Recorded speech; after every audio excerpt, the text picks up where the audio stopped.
Here we go. Okay.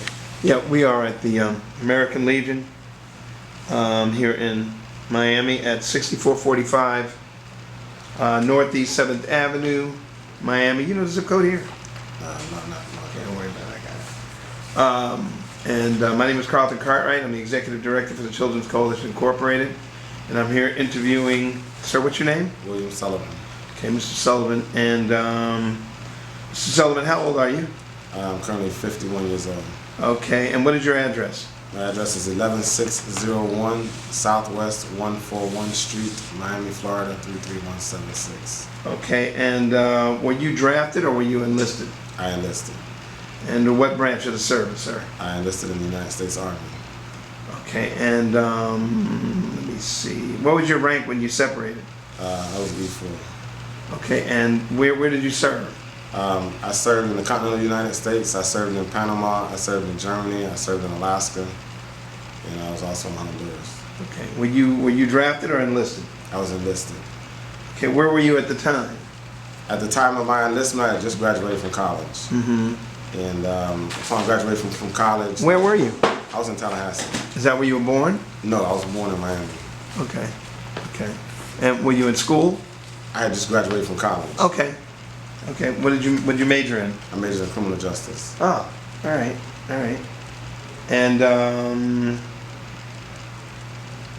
why did you join?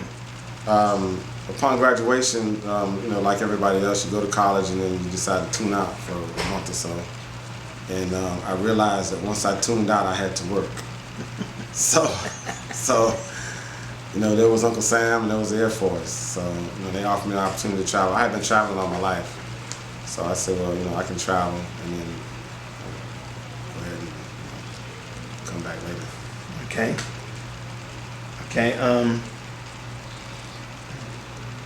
So why did you pick that branch of the service? I picked the branches. Well, actually, the branch of the service picked me. Oh. What happened is, originally, I went to the Air Force, and the Air Force, they have a color vision exam. So when I took the color vision exam, the young lady told me I was colorblind. When I went back to the MEP station for the Army, they had to select another MOS that didn't require the color vision. So what they did is they put me as a combat MP, since my degree was in criminal justice anyway. Okay. Where did you go to basic training? I went to basic training at Fort McClellan, Anniston, Alabama. Okay. And how long were you there? I was at Fort McClellan approximately 4.5 months. Okay. And how was the basic training? What was that about? The basic training at Fort McClellan was pretty much, it was a process where they tear you down. They tear you down to zero and then they build you back up, because what they want is they want the spirit of the troops. They want everybody to be the same. They want every person to be in one accord. So basic training for me was a little different because of the fact that I had already graduated from college, and there was some things that were kind of simple-minded. But I had to get with the program. Other than that, it was pretty interesting.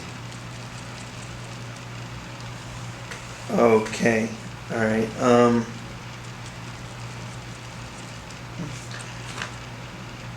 So, what was your MOS? My MOS was I had two MOSs. I was a 95B, which is a combat MP, and then I was an 88 Mike, which is a truck driver. Where did you go for those tech schools? The 95B I went through at Fort McClellan. Everything was on site at Fort McClellan. Oh, okay. Both of them? No, and then 88 Mike I picked up later on. After what?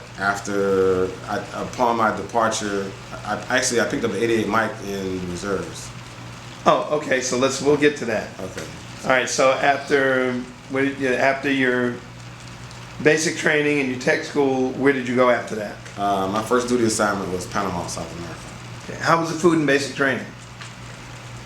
Food in basic training was basic training food. Pretty much that's how to explain it. Everybody says the same. Okay. All right. So you went to Panama? Yes. And how long were you there? I was in Panama for about 4.5 years. And what was your job there? I was a combat MP. And Okay. I was a combat MP and a prisoner of war. We did prisoner of war. You were a prisoner of war? No, we did. Basically, my job as a combat MP, Yeah. we were responsible for providing support to the infantry during combat, and we're also responsible for POW camps. So in the event we get prisoners of war from other allies, then we're responsible for them. Oh, okay. So you were actually involved in prisoner wars from other Right. what? From What happens is American capture, or what? As you're saying? it's American captures during conflicts. If we capture other personnel, then we set up a prisoner of war camp, and then basically we take care of our prisoner of war camp. Okay. All right, but you also said other countries No. may have captured somebody, and Well, what happens is if you have, hypothetically, if you have the UN, United Nations, and you have joint ventures, right. then what happens is everybody comes together. For some apparent reason, America seems to take care of everybody. So, Got you. Okay. All right. Well. All right. So, and how long did you say you were there? I was in Panama for about 4.5 years. Okay. So, how was that tour in that job? Panama was a very, very nice tour. When you first go in country, you can either go to Panama City or you can go over to Cologne. You can go over to the Pacific side. Most soldiers stay on the Atlantic side because the Atlantic side is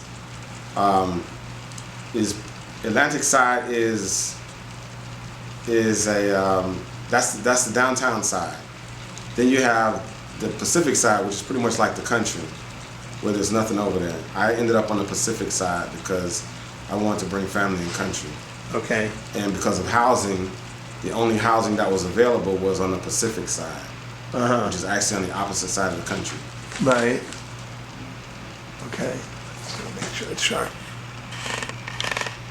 Okay. So you had your family with you? Yes. Well, you have your kids, or? I had my wife, and she was expecting at the time. Oh, okay. Gotcha. Okay. So how did the tour go? Was it smooth? It was a wonderful tour. was? Panama is one of the best places in the world. Really? Really? What was it like? Tell me about it. What was the economy like? What was the food like? The economy in Panama is a third world country. But the thing about Panamanians is Panamanians don't complain. They don't complain. They love to party. The food is good. They eat a lot of ceviche. They eat a lot of fish. They eat a lot of seafood. The side of the country that I was on, I was over near Cologne, which is over near the Zona Libre. And on that side of the country, everybody's family. Other than like Panama City. In Panama City, there's a difference between, you have American GIs on American installations, and you have the Panamanians out in society. On the Pacific side where I was, because there was only one small installation, it was actually Fort Esplanade, Fort Davis, and we didn't have that much housing. We had special forces on our side. A lot of the soldiers lived out in the barriadas with the Panamanians, and I lived Out in the what? in La Barriada. Okay. Like the barrio. Gotcha. Yeah, the barrio. What was that all about? I pretty much lived. I lived in a community of just Panamanians and soldiers. Where I lived, it was kind of different. If you're on the Atlantic side, the American GIs didn't socialize with the Panamanian soldiers. There was a separation because sometimes there were hostilities. But because of where I lived, I actually lived right next door to some of the guys in the La Transito, the Panamanian Defense Force. So our allies, I was actually living with, I was partying with, I was living next door to. My kids grew up with them. So in the community, you had American GI, you had the Panamanian Defense Force, and you had the Transito, and we were all living together. We partied together. Right. But then what happened is when we put on uniform and we went to work, when I put on uniform and I went on the installation, if they weren't allowed on the installation, then it was that, okay, this is job, you can't come. But then I take the uniform off and we go home and we all party together, which is kind of crazy. Okay. All right.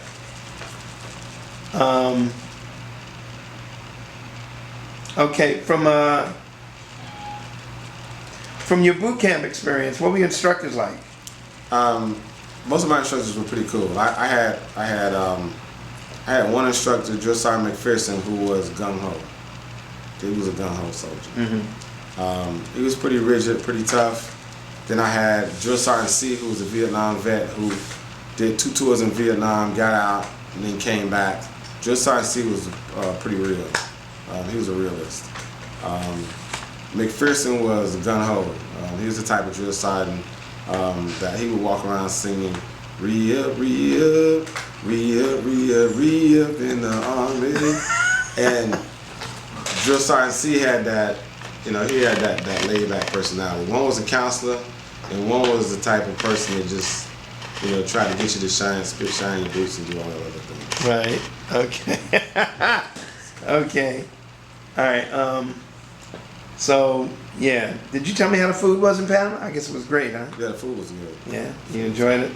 And the people on the economy, you pretty much got along with them? I got along with the economy because what happens is because of where I lived, it became like a family to me. Uh-huh. La Valleja, where I lived, was a family. Right. So my kids grew up with Panamanian kids, and as a matter of fact, one of my sons has a dual citizenship. Oh, okay. And then one of He was them born there. Yeah, he was born there. But normally what happens is a child born to an American soldier is an American. But because of where I lived and when my wife got pregnant, when my son was born, he was born in a Panamanian hospital. Okay. So he ended up on a Panamanian registry. Right. So he carries a dual citizenship. Got it. Cool.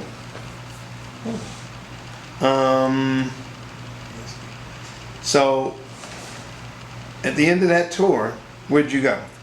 At the end of that tour, I came back to CONUS. I came back to the continental United States. Where'd you go? Fort McPherson. Where's that? Atlanta, Georgia, South Command. And how long were you there? I was there probably for about a year and a half, almost 2 years. Okay. And what was your job? I was in charge. I was in charge of the AWOL apprehension unit. Oh, really? Yeah. What was that like? Being in charge of the AWOL apprehension unit it was a regular job. It was a regular job until Desert Storm. Uh-huh. And then the job got kind of crazy. Basically what happened is the day that they decided to conduct Desert Storm, the time Desert Storm started, we got orders. And basically we got about 300 arrest warrants for GIs that were missing, that went AWOL. So we looked at the documents and we had to go down to the southern part of Georgia. And basically we had a whole unit missing. Whole unit? We had a whole unit. How many people are in a unit? We probably had about 360 people missing. And where were they all? What happened is a lot of people that are in the reserves don't realize that during times of combat, the reserves actually go first. See, during times of combat, the best place to be is on active duty. Okay. It's not in the reserves. It's not the best place to be. Okay. Because during recent times, the Army moved all of its artillery to the reserves. Oh. And their rationale is, why send the best troops first? So you send the reserves first, and then once you get it right, then you send the other troops. So what happened is, a lot of these guys that were in this unit, these were weekend warriors. Yeah. These are working people with they families. They back to work. Right, they were people with families and kids. And what happened is when it first came out and they were about to go to combat, everybody disappeared. They refused to show up.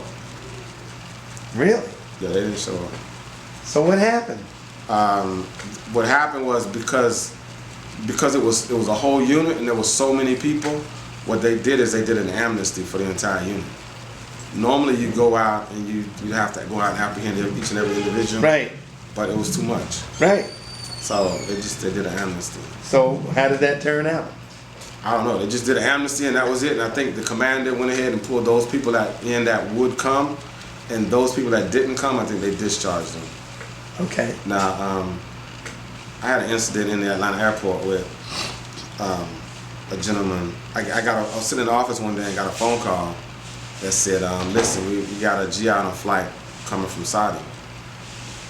I said, okay, no problem. I said, you got any pictures? I said, yeah, we got pictures. So they sent us the pictures. They sent the warrant. And I got it. I knew the flight time. I knew what time it was coming in. Put on, because I wore plain clothes and I carried a weapon. So I went to the airport. I went and I sat in, I sat in the waiting area and I waited for the aircraft. The aircraft came in. I kind of moved back and I was waiting on everybody to come off the aircraft, and this tall black guy came off the aircraft, and I identified him by the picture. And his sister grabbed him and she was hugging him. I was probably sitting about 25, 30 feet from him. Right. So his sister grabbed him and she was hugging him and they were talking. Mm-hmm. And the guy I was with, he was like, well, what you gonna do? Where you gonna grab him? I said, well, I'm not gonna do it by the door. Okay. I said, we'll back up. So what we did is we backed up into the center of the corridor. You have to come out. Right. So as he was walking up, I just walked up to him and asked him his name. I said, are you such and such? And he said, yes. And I said, well, I'm gonna have to arrest you.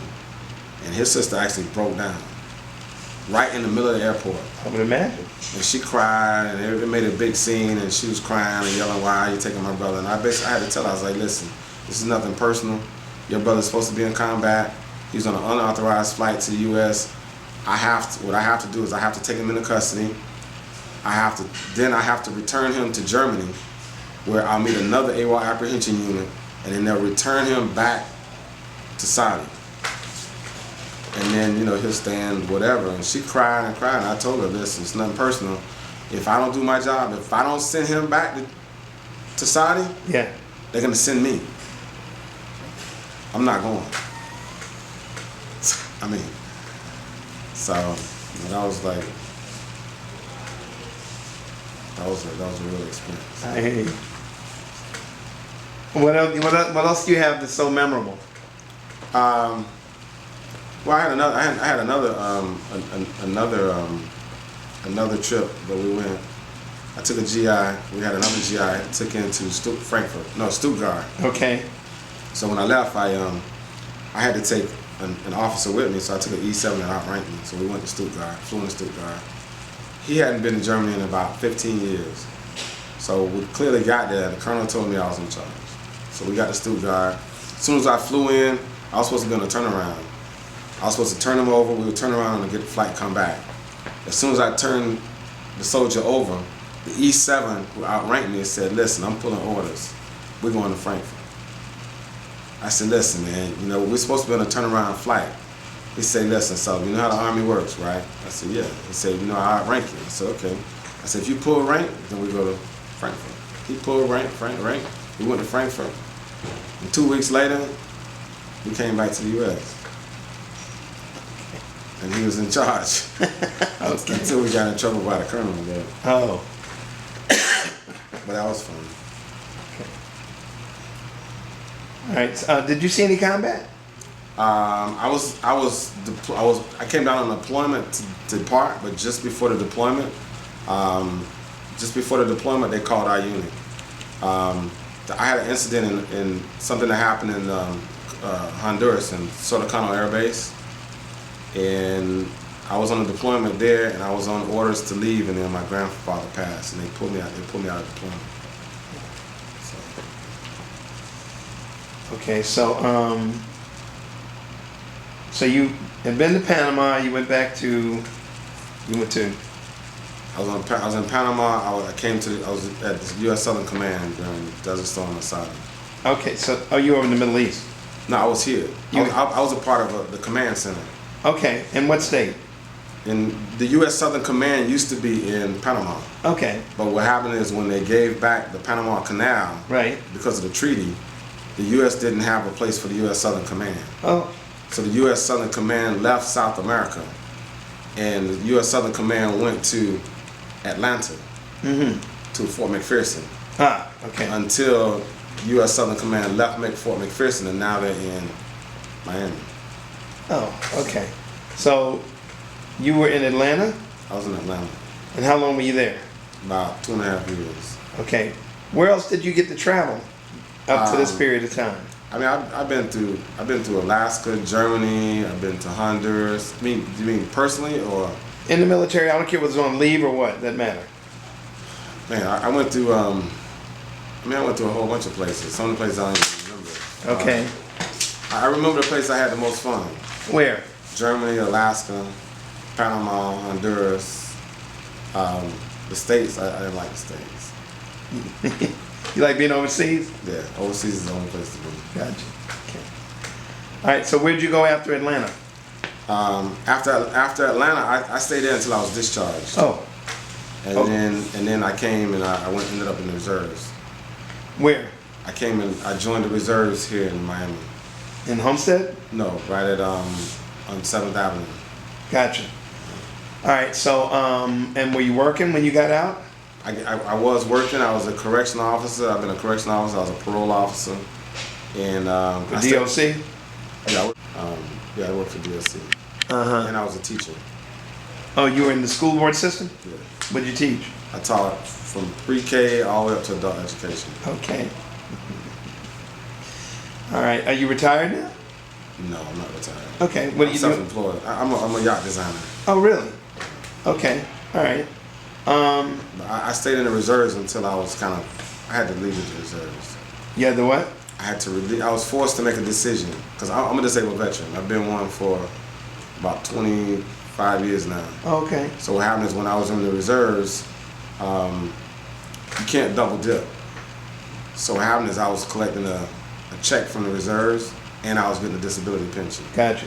And one of the officers came to me one day and said, Lieutenant Stites came to me one day and said, Sullivan, listen, you got to make a decision. You can stay in the reserves, but if you stay in the reserves, you'll have to give up a part of your disability pension. Right. I looked at him and said, listen, you don't take a rocket science to figure that out. The way you want me to sign them back. Okay. All right. All right. So, let's see. Okay. So when you separated, you did all these other things. Right. Teach, school board teacher. I was in the reserves. I was in the reserves. I was teaching. I was in the reserves. I was a parole officer at the same time. Okay. All right. And now you're a yacht designer. Yeah, I was doing that on the side. I was doing that as well. Because I was younger and I was multitasking. Gotcha. So, Gotcha. I can see all this nervous energy. yeah, I was multitasking. I got you. Not a problem. All right. Let's see. Let's move on here and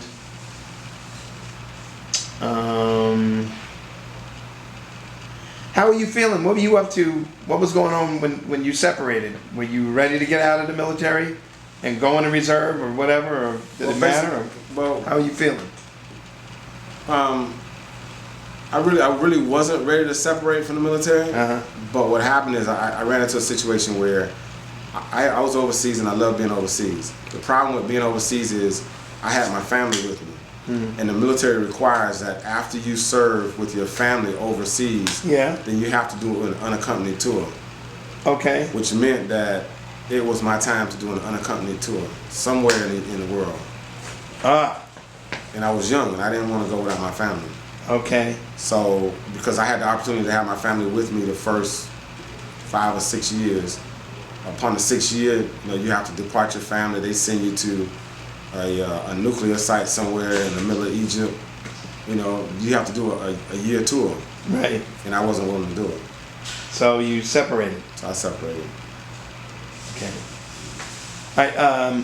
Did you? Obviously you did. Yeah, but I didn't ask you about it. You didn't. You missed actually being deployed into combat. Right. But you did suffer a job-related disability. What happened? I was in a vehicle accident in the middle of the rainforest. Where? In Panama. Which I suffered a concussion and a spinal injury. And then I suffered another injury when I was working at Fort Davis. And the other stuff is just stress, military stress. PTSD? You could say that. It's not necessarily PTSD, it's just stress. Because most military vets can't take unnecessary noise.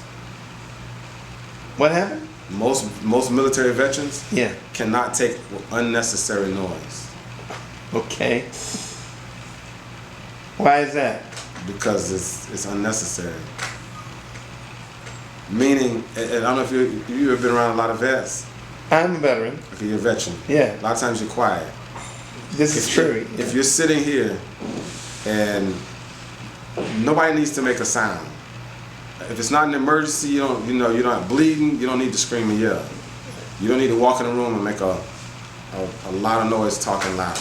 Right. You don't need to blow your horn simply because somebody's sitting in front of you. Just be patient. A lot of vets can't take that unnecessary, that's what I call unnecessary noise. Gotcha. I got you. And they can't deal with it. I hear you. Okay. Did you keep a diary? No. Mentally. Okay, so did you ever use your GI Bill? Yes, I did. Not to the fullest extent, but I used it. Okay, but you did though. Yes. For what? I used my GI Bill. I used my GI Bill when I came out to help me start the business. Uh-huh. So what I did is I took some vocational classes because at the time I was pretty much maxed out as far as where I wanted to go as far as education and my age. So I just took a couple of vocational courses and then started a business. Mm-hmm.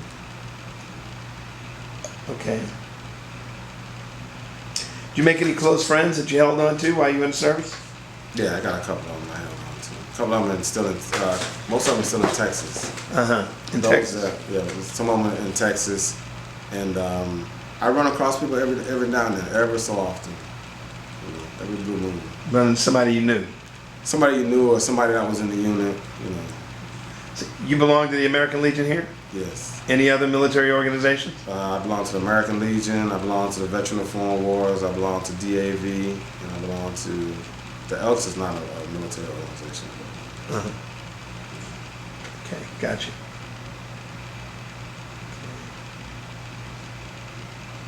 Did your military experience influence your thinking about war or about the military in general? No, not necessarily. No? How do you feel about that question? I mean, war and combat? Well, yeah.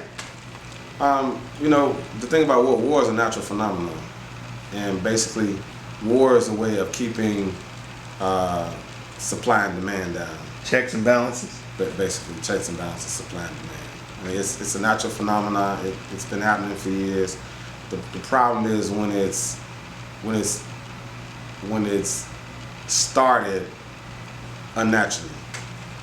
What? Okay. What does that mean? What does that mean? When it started unnaturally, when it started over pretty much supply and demand. Mm-hmm. You know, most of the time when wars start, it's always over supply and demand. Okay. You know?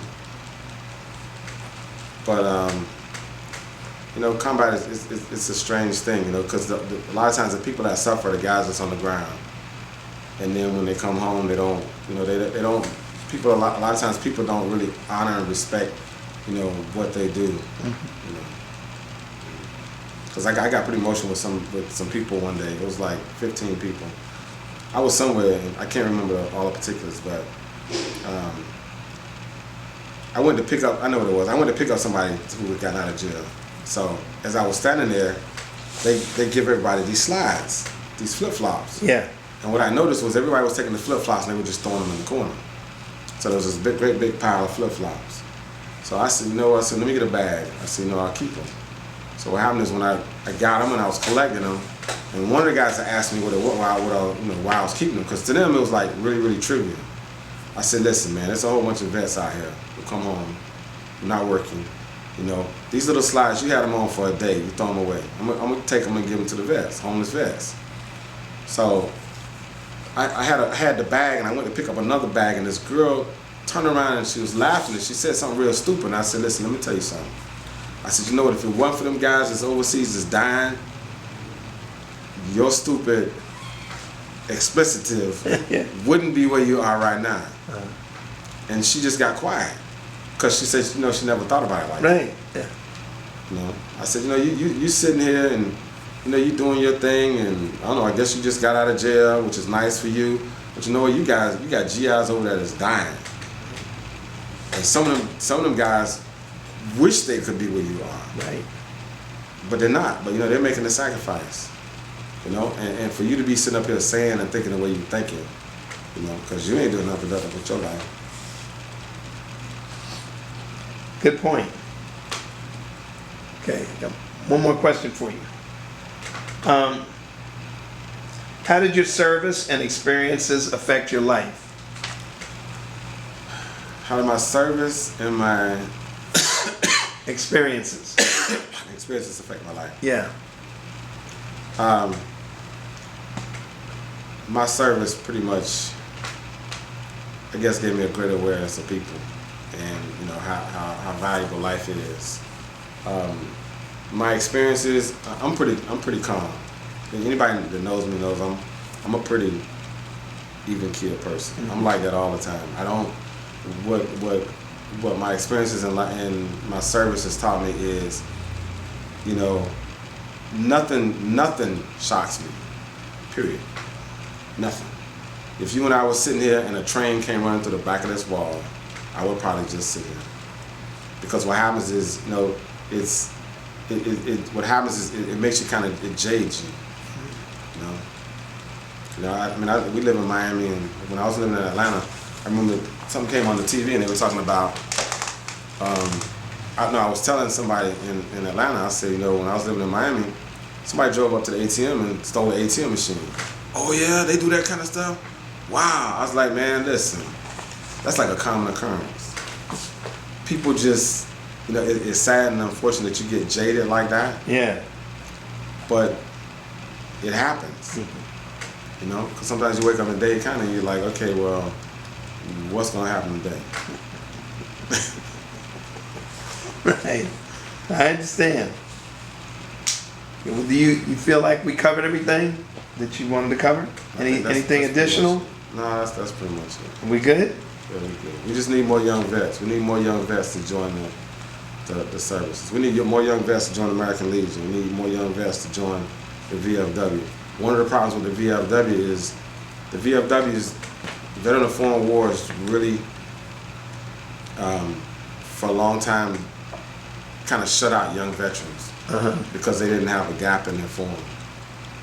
They didn't have what? They didn't have a space in their form. Got it. Because some of the things that are going on now, they classify, instead of classifying them as wars, they classify them as conflicts, which don't qualify the guys. But you know, I mean, we need them because you have to take care of them. Okay. All right. Well, at any rate, I want to thank you for a great interview. Okay. Thank you for your service. Thank you for your service. Okay.